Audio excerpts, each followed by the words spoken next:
देखिए, अगर हम लोग अकाउंट की बात करें, ठीक है, तो हालांकि इसमें कई टाइप्स के अकाउंट्स पढ़ने होते हैं, लेकिन अभी हम लोग जो कर रहे हैं, हम लोग तो कॉस्टिंग में कर रहे हैं। तो दो बता रहे हैं आपको। एक होता है आपका फिनेंशियल अकाउंट, एक होता है कॉस्ट अकाउंट, एक होता है कॉस्ट अकाउंट। इसको कॉस्टिंग भी कहते हैं हम लोग, कॉस्ट अकाउंट। ठीक है, आप समझो दोनों में अंतर क्या हुआ विशेष तौर पर पहले समझ में इजीली आएगी आपको। फिनेंशियल जो हुआ, ये फिनेंशियल हमेशा बनता है at the end of the year, end of the financial year.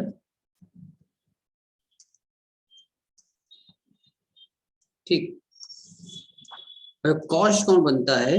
ये बनता है at the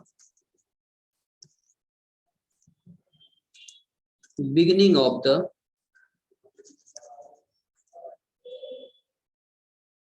financial year.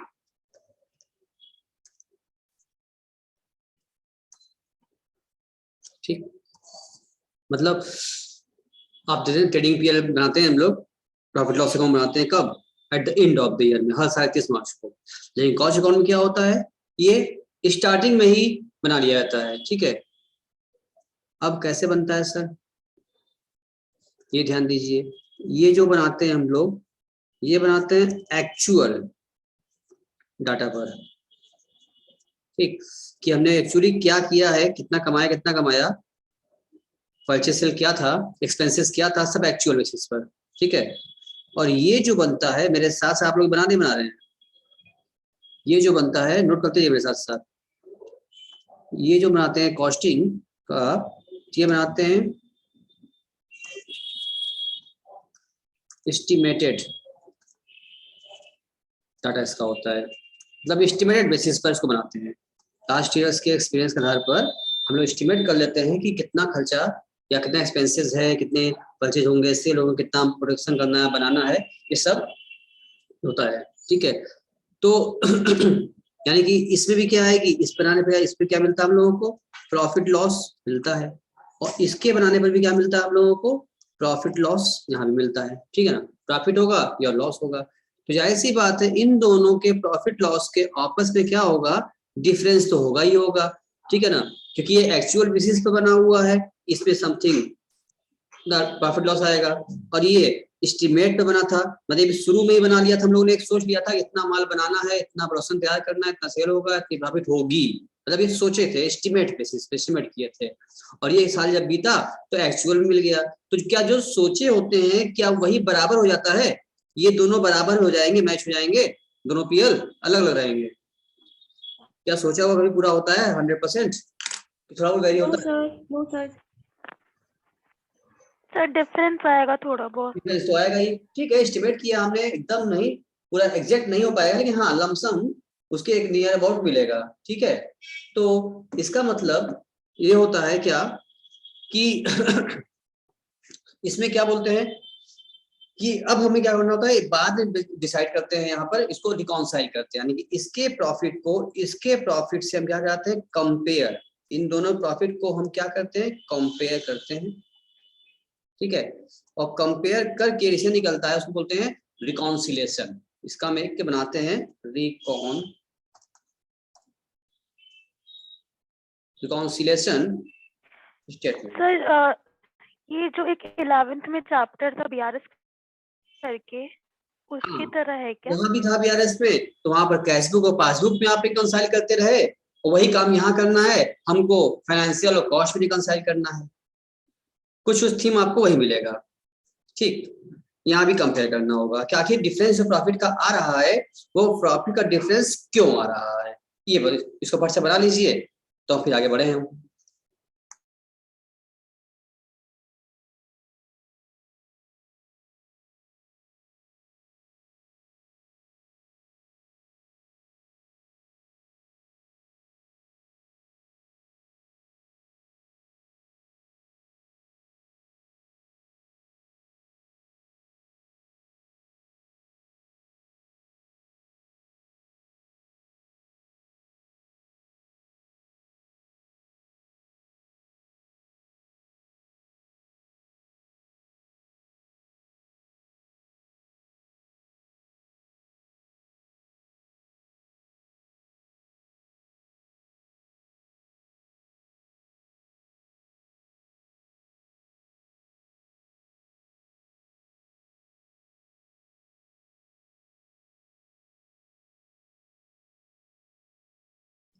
Isha तुम भी लेट में नोट कर ली?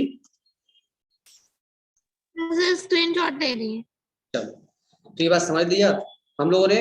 अब कॉस्ट डाटा को और फाइनेंशियल डाटा को हम लोग कंपेयर करेंगे और वजह निकालेंगे कि क्या दिक्कत आई थी जिसकी वजह से हमको ये काम करना पड़ा। यानी कॉस्टिंग में हम सिर्फ एस्टिमेशन करते हैं हम लोग, जिसमें हम लोग कॉस्ट शीट वाला चैप्टर हम लोग पढ़ चुके थे, जिसमें कॉस्ट शीट हमने बताया था आपको कि कॉस्ट शीट कैसे बनता है, याद आ रहा होगा आप लोगों को ना। तो उस कॉस्ट शीट से पीएल निकलता है लास्ट फाइनली आकर के हम लोगों को, तो उस कॉस्ट शीट वाले पीएल डाटा से फिर यहाँ पर हम लोग कवर किए थे हम लोग।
आई थिंक हो गया होगा आप लोगों का।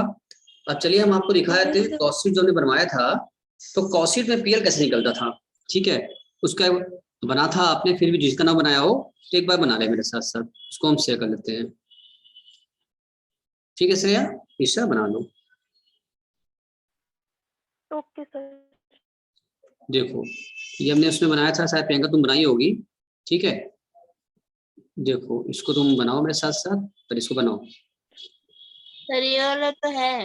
हाँ तुमने कहते ना हम इसको पढ़ा चुके हैं आपको, पर श्रेया जी नहीं हुआ था, तुमको अभी एक बार करा दे कवर, ताकि फिर क्वेश्चन लगाते दिक्कत ना आए हमको आगे चल के। देखो जब हम लोग कॉस्ट शीट बनाते हैं तो कॉस्ट शीट में हमने किया था, सबसे पहले लिखते हैं हम लोग raw material, opening raw material, फिर जो स्टॉक होता है हमारे पास, इसे देख लो पहले अलग से बनवा सर।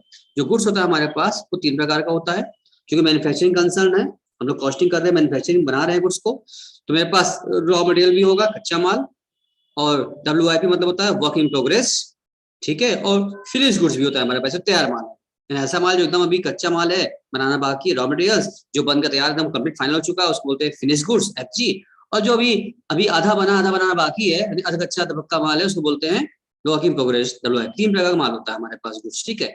तो रॉ मटेरियल जो होता है वो मटेरियल कंज्यूम में जाता है, WIP फैक्ट्री में, क्योंकि वर्किंग फैक्ट्री में हो रही है, और फिनिश गुड्स जो होता है वो कॉस्ट ऑफ प्रोडक्शन में आता है, क्योंकि मेरे माल बनके तैयार चुका है, कॉस्ट ऑफ प्रोडक्शन मालूम चल जाती है उसमें हम लोगों को, ठीक है। ये वाला आपने बना लिया गुड्स वाला, हटाएं इसको, कॉस्ट शीट पर आए, बोलो।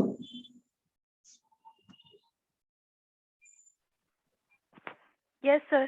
चलिए तो अब इसके बाद इधर आइए, कॉस्ट शीट पर आए, तो कॉस्ट शीट बनाना होगा आपको, उसमें हम लोग लिखते हैं पहले ओपनिंग ऑफ रॉ मटेरियल, जितना ओपनिंग था उसमें ऐड करते हैं हम लोग परचेज ऑफ रॉ मटेरियल, तो हमने इस साल परचेज किया है, तो परचेज का मतलब सब एस्टिमेट बन रहा है कितना हमें परचेज करना है।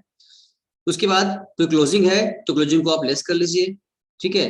तो आपके पास क्या आता है, रॉ मटेरियल कंज्यूम आ जाता है। इसमें भी अगर मान लीजिए कोई आपका रॉ मटेरियल आपने वापस कर दिया, रिटर्न कर दिया, उसको भी लेस कर देते हैं, कोई लॉस हो गया है रिटर्न कर, उसको लेस कर देते हैं, ठीक है। तो आगे मेरे पास रॉ मटेरियल कंज्यूम, मैंने ओपनिंग प्लस परचेज में क्लोजिंग किया तो मिल गया हमको रॉ मटेरियल कंज्यूम, ये इतना माल बनाने में कितना माल हमारा रॉ मटेरियल यूज किया, हमने कंज्यूम किया, कंज्यूम आ गया, उसको बाहर निकालिए। अब उसके बाद उसमें ऐड करते हैं हम लोग डायरेक्ट लेबर, डायरेक्ट लेबर और डायरेक्ट एक्सपेंसेस को ऐड करते हैं, तो आता है मेरा प्राइम कॉस्ट। प्राइम का मतलब पहली लागत, स्टार्टिंग लागत में आती है लागत कि मेरी कॉस्ट ये प्राइम की आ गई, इतना खर्चा हुआ, ये हेडिंग है, मतलब ये फॉर्मेट समझ लो कॉस्ट का। फिर उसके बाद हम इसमें क्या करते हैं, फैक्ट्री ओवरहेड ऐड करते हैं, यानी फैक्ट्री में जितना भी खर्चा हुआ है फैक्ट्री से रिगार्डिंग सारे फैक्ट्री एक्सपेंसेस को ऐड कर दीजिए फैक्ट्री ओवरहेड नाम पर। तो जोड़ने पर आए, इसको जोड़ेंगे तो आएगा मेरे सामने वर्क कॉस्ट आएगी, ठीक है, इसका नाम होता है वर्क कॉस्ट। अब इस वर्क कॉस्ट में हम जोड़ते हैं, ऐड करते हैं ऑफिस ओवरहेड, जब ऑफिस सारा खर्चा हम जोड़ लेंगे तो मेरा आता है जो फाइनल वैल्यू, उसको बोलते हैं कॉस्ट ऑफ प्रोडक्शन, ठीक है। अब कॉस्ट ऑफ प्रोडक्शन आने के बाद हम इसमें ऐड कर लेते हैं opening stock of finish goods और लेस करते हैं closing stock of finish goods. हटा दिया हमने, यहाँ से ऐड लेस किया तो फाइनली आ गया हमारे पास कॉस्ट ऑफ गुड्स सोल्ड, यानी कि जितना माल बनाया था उसमें पहले कितना रहा, कितना बच गया, हटा दिया तो कितना माल बिक जाएगा, बिक जाएगा वो मिल जाएगा। कॉस्ट ऑफ गुड्स सोल्ड, जो माल बिक गई उसकी लागत मिल जाएगी, कॉस्ट ऑफ गुड्स सोल्ड आ गया। अब चूंकि सेल वाला गुड्स आ गया है तो उसमें ऐड कर लिया सेलिंग खर्चा, कि सेलिंग खर्चा सिर्फ और सिर्फ सेल पर ऐड किया जाता है, तो सेलिंग खर्चा सेलिंग में ऐड कर दिया तो मेरा आ गया कॉस्ट ऑफ सेल। अब कॉस्ट ऑफ सेल जाने के बाद अब इसमें हम प्रॉफिट जोड़ लेते हैं तो मेरा सेलिंग प्राइस मिल जाता है, या सेलिंग प्राइस दिया हो तो उसमें लेस करो, डिफरेंस क्या आएगा, प्रॉफिट का आ जाता है। ये थी मेरी कॉस्ट प्राइस, कॉस्ट शीट का फॉर्मेट हुआ जिससे कि हमको यहाँ पर प्रॉफिट मिला। जबकि आप फाइनल अकाउंट जब आप पढ़े होंगे तो बताइए होगा आपको, जब ट्रेडिंग अकाउंट प्रॉफिट अकाउंट बनाते हैं तो उसमें भी नेट प्रॉफिट आती है आपकी, उसमें फॉर्मेट दूसरा है ट्रेडिंग पीएल का, वो तो आपको अच्छे पता ही आप लोगों को, प्रेस किए आप लोग। कॉस्टिंग और फॉर्मेट हम दिखा दिया, इस तरीके से कॉस्ट की प्रॉफिट आ जाती है, ठीक है ना। कॉस्टिंग मिल गया हम लोगों को इस तरह से काम करके। चलिए तुमने पूरा बना लिया, हटाएं इसको के बाद फिर ऊपर करें, बोलो। सर ये मुझे पता है कैसे। आवाज नहीं आ रही आपकी, अगर नहीं बनाया स्क्रीनशॉट ले लीजिए आप, अब फिर नोट कर लीजिएगा, 2 बार ले लीजिए, अभी इतना ले लीजिए, इसके बाद फिर फैक्ट्री के बाद से नीचे का दोबारा ले लीजिए अपना आप। हो गया, हटाएं। सर ले लिया। ठीक है चलिए, यस सर। ये कॉस्टिंग का फॉर्मेट मेरा हो चुका है। कॉस्टिंग में 2 चैप्टर था, यूनिट आउटपुट 1, यूनिट आउटपुट 2, दोनों में कवर कर लिया था। क्वेश्चन में लगाया था, क्यों प्रियंका जी लगाई थी ना आप लोग, सब लोग मिलके। Yes sir. चलिए उसके बाद आपका चैप्टर है सामने आता है, रिकॉन्सिलिएशन का चैप्टर आता है, यानी कि हमने उसमें कंपेयर करना होता है, जो भी आपने नोट्स में भी दिखाया आपने कि कैसे क्या कंपेयर करेंगे कॉस्टिंग की प्रॉफिट और फिनेंशियल की प्रॉफिट का हम कंपैरिजन करेंगे, उसे बनाते हैं रिकॉन्सिलिएशन स्टेटमेंट, मैच कर जाता है हम लोग का, हाँ क्या वजह थी, क्यों डिफरेंस आया, ताकि आगे से एक्शन हम ले सकें। ठीक है, यही काम करना हमको इस चैप्टर में कॉन्सेप्ट में। अब ये बहुत सारी पॉइंट्स आएंगे, एक एक चीज हम समझते जाएंगे, क्वेश्चन करते रहेंगे और वहीं पर हम समझते भी रहेंगे। ठीक है, कि कैसे काम करना है हम लोगों को। तो अब हम ओपन करते हैं चैप्टर आपका, ऑलरेडी पीडीएफ हमने बना लिया है ताकि समय से हम बता सकें आपको, लेट ना हो। आइए स्टार्ट करते हैं, यहाँ पर आपके चैप्टर ले चलते हैं आपको। आपके पास जो बुक होगा अपना बुक भी ओपन कर लीजिए, आप ही का बुक है ये एम एल अग्रवाल का ना, तो आप भी बुक ओपन कर सकते हैं अपना, ठीक है ना। ये reconciliation statement, reconciliation of cost and financial accounts, बहुत ही इंपॉर्टेंट चैप्टर है। हर बार हर साल इस चैप्टर से क्वेश्चन आता ही आता है, ठीक है ना। तो बहुत इंपॉर्टेंट क्वेश्चन ये वाला हम लोग का चैप्टर से हमारा। तो मीनिंग ऑफ रिकॉन्सिलिएशन बता दिया हमने आपको कि जहाँ कॉस्ट और फाइनेंशियल बुक दोनों अलग अलग मेंटेन किए जाते हैं। अच्छा, कुछ संस्था ऐसी होती है जहाँ पर दोनों मिला के किया जाता है। तो बुक्स और अकाउंट जो मेंटेन लोग करते हैं, 2 सिस्टम होता है, एक मिला करते हैं मेंटेन, एक सेपरेटली करते हैं, मतलब इंटीग्रेटेड नॉन इंटीग्रेटेड। अगर मिला के कॉस्टिंग फाइनेंस एक साथ एंट्री किए हुए हैं तो निकासी बनेगा ही नहीं। और जो बड़ी कंपनियां होती हैं कॉस्टिंग डाटा अलग रखते हैं, रिकॉर्ड मेंटेन करते हैं, उस अकाउंट मेंटेन करते हैं, और फाइनेंशियल अकाउंट अलग मेंटेन करते हैं, तो 2 अकाउंट मेंटेन करते हैं। तो इसलिए वहां पर रिकॉन्सिलिएशन की बात आती है, ठीक है। तो जब कॉस्टिंग और फाइनेंशियल दोनों अलग अलग मेंटेन किए जाएंगे अकाउंट्स, तो यहाँ पर हमारे रिकॉन्सिलिएशन की बात आएगी, ठीक है। उसके बाद अब ये बहुत सी वजह दिया, डिफरेंस दिया हुआ है कि आपकी क्यों डिफरेंस आता है। जैसे आप लोग काना से 11 में लोग बीआरएस पढ़े थे, वहां भी वजह थी, तो वहां भी आप लोगों ने ऐड होता है लेस याद किया था। हम आपको बिल्कुल भी याद नहीं कराने, हम तो वहां भी बच्चों को याद नहीं करवाते हैं, एक आइटम भी याद नहीं करवाते, क्यों, कौन सा आइटम ऐड करना है, कौन सा लेस करना है, कभी याद नहीं कराए ना, इसमें भी याद नहीं कराएंगे हम आपको। हम समझाएंगे, बताएंगे, सिखाएंगे कि देखो क्या वजह है कि क्यों ऐड करना है, क्यों लेस करना है। आप खुद से क्वेश्चन पढ़ते डिसीजन ले लेंगे कि हमें ऐड करना है, ठीक है। तो आप इसको बुक थ्योरी अपने पढ़ते रहिएगा कि अब आइटम क्या क्या है, डिफरेंस क्यों, वजह क्या आती है। बट हम जब करें, हम सिखाने जा रहे हैं तरीका अपना सिस्टम, उसमें आपको याद नहीं कराएंगे, हम आपको समझा देंगे कि सिस्टम क्या होता है, लॉसेस वगैरह कैसे ऐड होते हैं, कैसे लेस होते हैं, प्रॉफिट क्यों बदलता है, ठीक है। ये तो आपकी बुक का ही है सिस्टम। इसका इन्होंने देखिए फॉर्मेट दिया है आपका, तो फॉर्मेट आप इसमें देख लीजिए इनका, इसी फॉर्मेट में काम करेंगे हम लोग। हम लिखेंगे पहले profit as per cost sheet, यानी कॉस्ट शीट जो बनाया हमने, कॉस्ट स्टेटमेंट प्रॉफिट ले लिया, जैसे वहां पर ना कैश बुक की प्रॉफिट देते थे तो आंसर पासबुक आता था, या पासबुक प्रॉफिट स्टार्ट करते थे स्टार्टिंग पॉइंट तो आंसर हमारा कैश बुक आता था। वैसे यहाँ भी काम करना है, हम कॉस्ट शीट के प्रॉफिट स्टार्टिंग पॉइंट लेंगे तो अब सारे जो आइटम्स डिफरेंस होंगे जिसकी वजह होगी उसको ऐड लेस करेंगे, तो फाइनली जो मेरा आंसर आएगा वो मेरा प्रॉफिट एज पर फिनेंशियल आएगा। यानी हमने कॉस्टिंग पर स्टार्ट किया बेटा तो आंसर जो मेरा आएगा वो एज पर फिनेंशियल से मैच कर जाएगा, तभी हम मानेंगे सही है। अगर हम मानेंगे गलत नहीं, हम सही नहीं कर पाएंगे मैच नहीं किया तो। ठीक है, अब जितने आइटम इसमें दिए हुए हैं, एक्सपेंसेस, ओवर चार्ज है, ओवर, ये सारा आइटम आपको याद नहीं करना है, कितने आइटम ऐड होंगे लेस होंगे वो हम समझाएंगे, अभी बता दें आपको, हम क्वेश्चन चले बताते हैं, समझाते हैं। एक एक बार में आपको समझ में आ जाएगा कि एक भी आइटम याद नहीं करना पड़ेगा। भाई एग्जाम में कुछ भी पूछ देगा, कुछ नया आइटम आ गया तो कितना याद करेंगे आप, याद नहीं करना है। ऐसा कौन से बताएंगे आपको कि बिना याद काम हो जाएगा। ठीक है, आइए। सर ये इजी चैप्टर है या ट्रिकी चैप्टर है?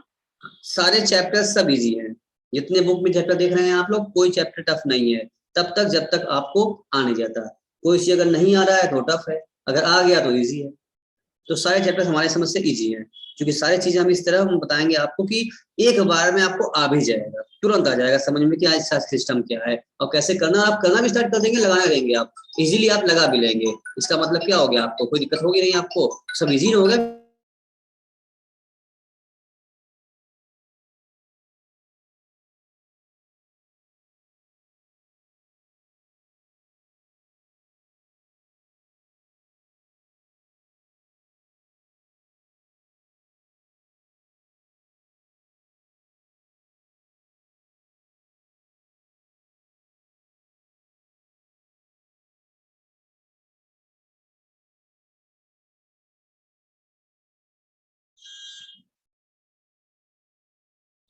तो समझ में आई बात, चैप्टर डिफिकल्ट कोई भी नहीं है, सब इजी चैप्टर्स हैं। हालांकि लोग इसको जो बच्चे इसको याद करते हैं आइटम उनके लिए बहुत डिफिकल्ट चैप्टर होता है। जो बच्चे तो बीआरएस से पसंद जाते हैं, बीआरएस का अच्छा डिफिकल्ट होता है उनके लिए, आंसर नहीं आता, एक बार में पता पकड़ लेते हैं। लेकिन जब आप एक बार में आंसर हो जाएगा, याद भी नहीं करना पड़ेगा, जल्दी लगेगा तो आपको खुद कहेगी कि आंसर इजी है ये। तो ये अभी ये सवाल जो आपने किया है ना, कौन किया है, श्रेया पूछी है कि प्रियंका, कौन बोला है ये सवाल? सर मैं जो भी पूछा है, श्रेया। याद रखिएगा। अभी हम बस कुछ जब बहुत जल्दी चैप्टर मेरा होने वाला है कवर, तो एक ही 2 दिन क्लास अभी लेंगे। उसके बाद जब कुछ क्वेश्चन हमारे जब लग जाएंगे तो हम आप ही से फिर पूछेंगे ये सवाल कि अब ये बताइए कि आप ही बताइए कि आपको इजी लग रहा है कि टफ लग रहा है। इसका जवाब जो है ना आप वहीं से हम लेंगे, हम क्या बताएं, हमारे सब आसान है ही हमारे लिए, हमको क्या दिक्कत है, हमको टफ नहीं है। तो जब आपको आसान, सर जब आप ऐसा बोल रहे हैं तो मतलब मेरा भी 2 दिन बाद ये आंसर रहेगा कि बहुत इजी चैप्टर है। हाँ तो वही तो कह रहे हैं कि हम ऐसा ही बोलेंगे ना कि बस 2-3 दिन के बाद हम आपसे यही आप ही का सवाल हम आपसे फिर वापस पूछेंगे कि बताइए कि चैप्टर इजी है कि डिफिकल्ट है, तो आप खुद ही हमको जवाब दे देंगे। तो आपको उस समय जो जवाब होगा ना वो बहुत सेटिस्फैक्टरी जवाब होगा और आपको अच्छी पहली फीलिंग भी आएगी उस समय जवाब देने में। तो पहले बोलना बेकार है, चीजों को पहले कर लिया जाए और करके बोले ताकि जवाब भी मेरा ठोस बने कि हाँ बोलने में भी अच्छा लगे, सुनने में भी अच्छा लगे और मजा भी आए, तब अच्छा रहेगा। पढ़ने का मतलब निकलेगा कुछ, हम लोग सीख रहे हैं, इतनी मेहनत कर रहे हैं तो क्या मतलब है कि हम जो सीख रहे हैं वो हमारे लिए सबके लिए इजी हो।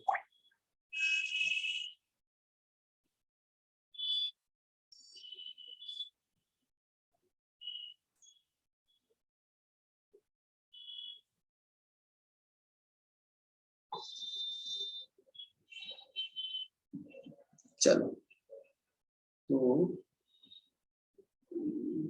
बाकी लोग अभी सोए हैं। चलो तो देखो यहाँ कह रहा है the net profit of the Bharat engineering company. हम सीधे डाटा क्वेश्चन से शुरू स्टार्ट कर रहे हैं, इसी में समझाएंगे हम आपको data wise. Bharat engineering company appeared लिखा है as 1,20,755 as per financial record of the year in 31st March 2015. The cost book, however, showed net profit 1,72,400. Financial profit दे रखा है और कॉस्ट का प्रॉफिट दे रखा है सेम पीरियड का। ठीक है, और दोनों के डिफरेंस करने पर मालूम चला, स्क्रूटनी की गई तो क्या अंतर था, क्यों अंतर की वजह बताई जा रही है। कह रहा है work overhead under recovered in cost 3120 रुपए का। यानी कि अब देखो इन कॉस्ट है, वर्क जो है वर्क ओवरहेड क्या किया गया है, अंडर रिकवर्ड है, यानी कि जो हमने एक्सपेंस किया था वो रिकवरी वहां से कम हो पाई, ठीक है। और एडमिनिस्ट्रेशन ओवरहेड रिकवर किया इन एक्सेस हो गया। अभी डायग्राम चलते हैं बोर्ड पर, वहां दिखाते हैं कि कैसे अंडर होता है कैसे ओवर होता है, ये पढ़ लें। और डेप्रिसिएशन दिया, रिकवर किया इन कॉस्ट में 12,500 और डेप्रिसिएशन चार्ज किया गया है फाइनेंशियल अकाउंट्स में 11,200। तो तुमको यहाँ दिख रहा होगा ना कि देखो डेप्रिसिएशन कॉस्ट में लगा 12,500 और फाइनेंशियल में लगा है अकाउंट में 11,200 लगा है, ठीक है। अब ये डिपेंड करता है कि हमको क्या करना है, कि दोनों डिफरेंस क्या कहाँ शुरुआत कर रहे हैं, ठीक। फिर आपसे कह रहा है interest on investment not include in cost, cost में नहीं लिखा गया, वहां लिखा, ये सब वजह है जिसकी वजह डिफरेंस आ रहा है। लॉस भी जो है due to obsolescence of financial accounts में, ठीक है। और इनकम टैक्स भी प्रोवाइड फाइनेंशियल होता है, कॉस्टिंग में होता नहीं है। ये bank interest transfer fees financial में होगा, कॉस्टिंग में होगा, इसके वजह फर्क आ रहा है।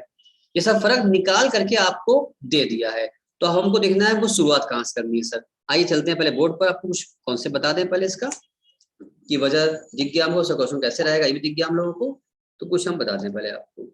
आइए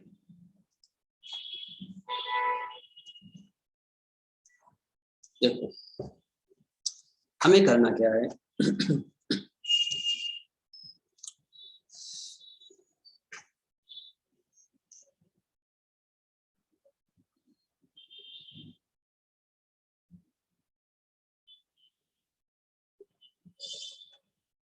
लिखिए, नोट कीजिए मेरे साथ।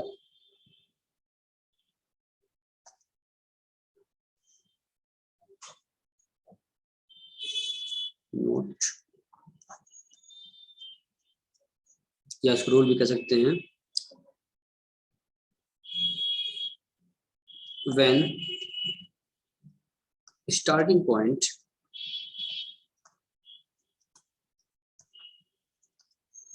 is cost profit,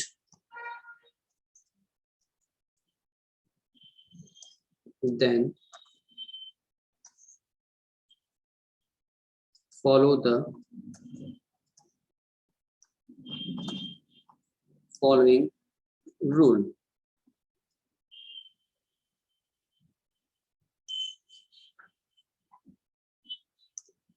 फर्स्ट, ये सब बुक मत खोजना, ये सब हम अपने मन से लिखवा रहे हैं तुम्हारा काम आसान करने के लिए, तुम्हारे बुक नहीं मिलेगा सब।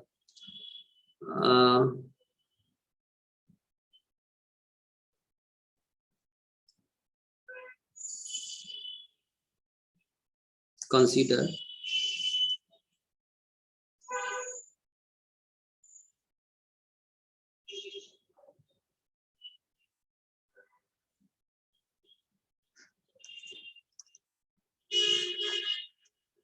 financial profit as a base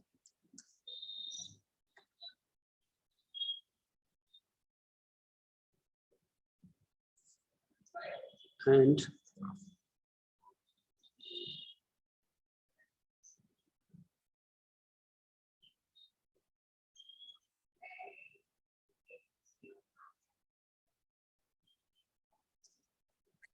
follow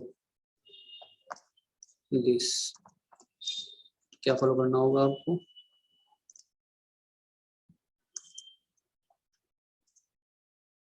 increase then decrease, decrease then decrease। यानी एक छोटा सा हमने फॉर्मूला लिख दिया आपके सामने, इसी बेसिस पर हम पूरा चैप्टर खत्म करेंगे, ठीक है। यानी क्या बोला हमने, अब ये फॉर्मूला समझ लो, इसका रूल समझ लो, चाहे जो समझ लो, इसको आपको याद करना होगा। अब इसको प्रियंका कह रही है सर, इसको याद करने में हमें कल सुबह भोर में उठेंगे 4 बजे और 2 घंटा लटेंगे तब याद हो पाएगा। क्यों प्रियंका? नो सर, ये याद हो गया।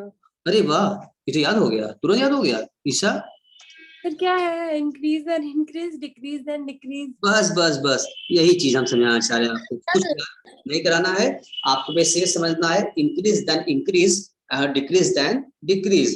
यानी कि जब हम स्टार्टिंग पॉइंट मेरा कॉस्टिंग प्रॉफिट का होगा कि कॉस्टिंग में स्टार्ट करेंगे तो हम कंसीडर करेंगे किसको, कंसीडर करेंगे फाइनेंशियल प्रॉफिट को एज ए बेस, उसको मान लेंगे और बस देखेंगे अगर फाइनेंशियल वाला बढ़ रहा है तो हम भी बढ़ा लेंगे, और फाइनेंशियल वाला घट रहा है तो हम भी घटा लेंगे। हमें सिर्फ और सिर्फ चाहिए होगा इम्पैक्ट ऑन प्रॉफिट, ठीक है ना। यहाँ ध्यान दो, नोट अगला नोट लिखिए, नोट वो हो गया था ना, हटा दिया हमने, फिर लगाए सामने करें, यस सर हो गया।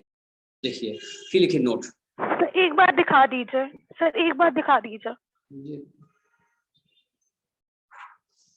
बस यही रूल है हमारे हिसाब से। अब बुक का हम कोई रूल नहीं लेंगे, बुक को तो से मिलेंगे, सिर्फ क्वेश्चन उठाएंगे उनका और सब लगा ओके सर, सारे एग्जांपल हो गया। प्रैक्टिकल दोनों लग जाएंगे हमारे इसी बेसिस पर, यही रूल पर हमारे, ठीक है। देखो तो यहाँ लिखेंगे हम लोग, हमें क्या चाहिए होगा, हमें चाहिए इम्पैक्ट ऑन प्रॉफिट, ठीक है ना। यानी इसका मतलब क्या होता है, profit on cost and financial. हमें कॉस्टिंग और फिनेंशियल के प्रॉफिट पर इम्पैक्ट दिखाना है, न कि आइटम पर, ठीक है ना। डोंट फाइंड इम्पैक्ट, लिखो यहाँ पर अगला नोट, डू नॉट कंसीडर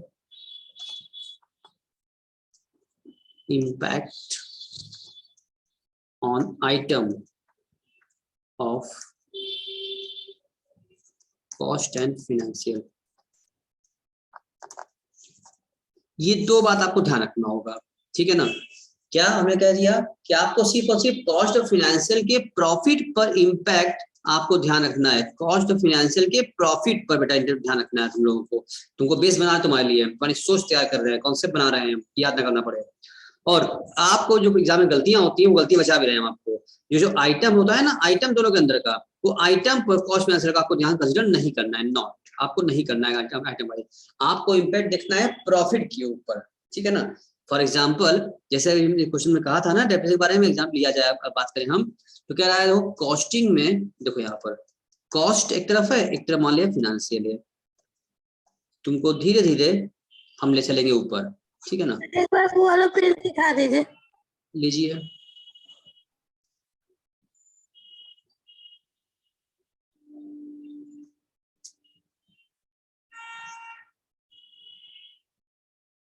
हो गया, समय नोट कर लिया,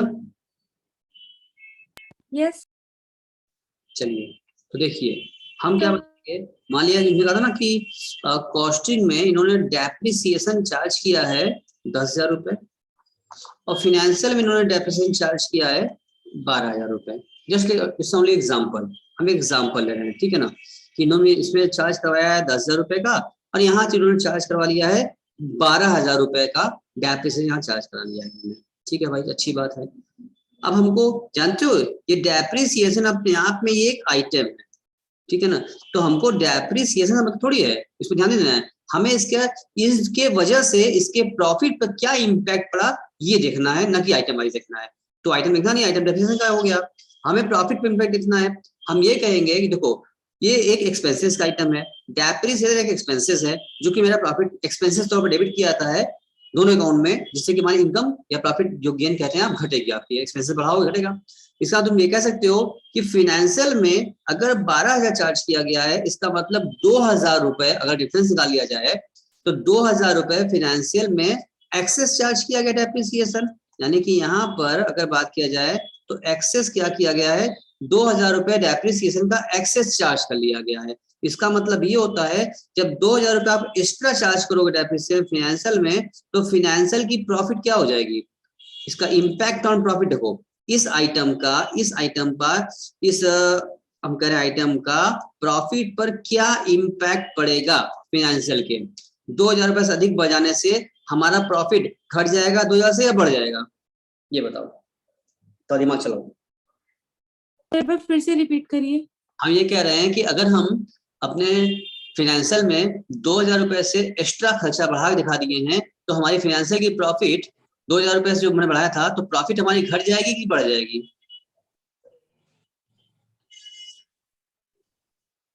सर घट जाएगी। प्रॉफिट हमारी घट जाएगी, कौन बोला? प्रियंका जी, सर हम प्रियंका। ईशा जी, श्रेया जी, आप भी बोलिए कुछ।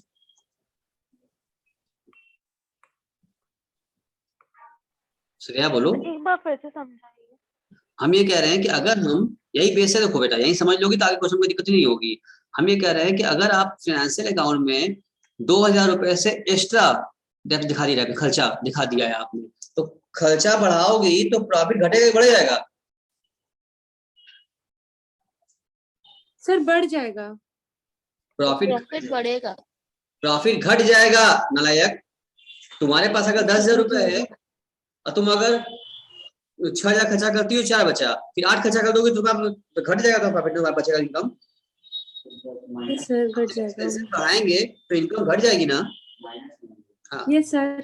इसका मतलब जो फिर हम प्रॉफिट दोबारा होगा सोचते प्रॉफिट क्या हो जाएगी, लेस हो जाएगी इनकी इन कंपेरिजन। भाई अगर हम कॉस्टिंग वाले ने 10,000 रुपये घटाया है एक्सपेंसिव तौर पर, अगर फाइनेंशियल वालों ने 12,000 घटा लिया है, तो इनका और डाउन हो गया ना, खर्चा बढ़ गया। एक्सपेंसेस को बढ़ा दोगे तो इनकम घट जाएगी आपकी। बस समझिए, अगर मान लो कि यहाँ भी कहते हैं ये भी 1 लाख रुपए कमाते हैं और यहाँ ये भी कहते हैं हम कॉस्ट में 1 लाख रुपए कमाते हैं, अब ठीक है, अगर ये 10,000 लेस कर दिए तो इनके हिसाब से प्रॉफिट कितना आएगा, इनका 90 का आना चाहिए। इन्होंने 12 लेस कर दिया, इनके साथ कितना चाहिए प्रॉफिट, 88 आ रहा है। इसका मतलब अब तो तुम्हें फर्क सामने आ गया तुम्हारे कि अगर एक्सपेंसेस ये बढ़ा दिए 2,000 रुपए से, यही वजह है कि 90 से क्या हो गया, 88 हो गया, 2,000 प्रॉफिट में फर्क पड़ गया। यानी एक्सपेंसेस आप बढ़ाओगे तो जितना डिफरेंस आपका एक्सपेंस बढ़ा है उतना ही से प्रॉफिट क्या हो जाएगी, घट जाएगी। अब बात क्लियर हुआ, बात समझ में आया कि दोनों ने 1 लाख कमाया, ठीक है, इन्होंने 10,000 रेवेन्यू चार्ज किया, इन्होंने 12,000 चार्ज कर लिया, तो इनका प्रॉफिट आ रहा है 90,000, इनका 12 से 88 आ रहा है। क्यों इनका 88 आ गया, क्योंकि इन्होंने 2,000 रुपए एक्स्ट्रा बढ़ा के खर्चा चार्ज कर लिया था, तो इनकी प्रॉफिट 2,000 एक्स्ट्रा घट गई, 90 से 88 हो गई, फर्क 2,000 का ही है। आई थिंक अब बात समझ में आ गई होगी कि एक्सपेंसेस से बढ़ेगा तो इनकम घट जाए। Yes sir. अगर मान लो इसी का उल्टा कर दें, मान लेते हैं फाइनेंशियल में इन्होंने डेफिनेट लिखाया होता 8,000 लगाया होता, तो क्या होता, तब इनकी इनकम क्या होती, तो सर प्रॉफिट इनकम होता। बढ़ेगा और इनकम एक्सपेंस मान हो जाती। इसका मतलब क्या हो गया, प्रॉफिट बढ़ जाता। यानी कि एक्सपेंसेस को आप बढ़ाओगे तो इनकम घट जाएगी, प्रॉफिट घट जाएगी, और एक्सपेंसेस को घटाओगे तो इनकम क्या, प्रॉफिट क्या हो जाएगी, बढ़ जाएगी। आई थिंक ये बात आपको अब कॉन्सेप्ट बन गया होगा, आपको समझ में भी आ गया होगा इसका इम्पैक्ट क्या है प्रॉफिट पर। हर आइटम का अपना अपना अलग अलग इम्पैक्ट होगा प्रॉफिट पर, इनकम का भी इम्पैक्ट होगा और एक्सपेंसेस का भी इम्पैक्ट होगा। बात समझ में आ रही है, नहीं समझ में आ रही है, बोलो ना। Yes sir. तो अब यहाँ देखेंगे कि हम ये नहीं कहेंगे कि भाई 10,000 यहाँ है और यहाँ 12,000 है, आइटम पर फर्क नहीं देखना अपने को, ऐसे देखेंगे तो 2,000 बढ़ रहा है ना। देखो आइटम वाइज तुम देखोगी, यहाँ 10 है यहाँ 12 है तो 2,000 बढ़ रहा है, यहाँ नहीं देखना है आपको, आपको देखना है इसका इम्पैक्ट ऑन प्रॉफिट। प्रॉफिट क्या इम्पैक्ट पड़ा, इनके पीएल पे क्या इम्पैक्ट पड़ेगा, इम्पैक्ट ऑन पीएल। हमने देखा कि इनके 10 बदले 12 है, 2,000 एक्स्ट्रा खर्च था, तो प्रॉफिट पे इम्पैक्ट क्या पड़ा, प्रॉफिट आपका 2,000 रुपए से गिर जाएगा, 88 से।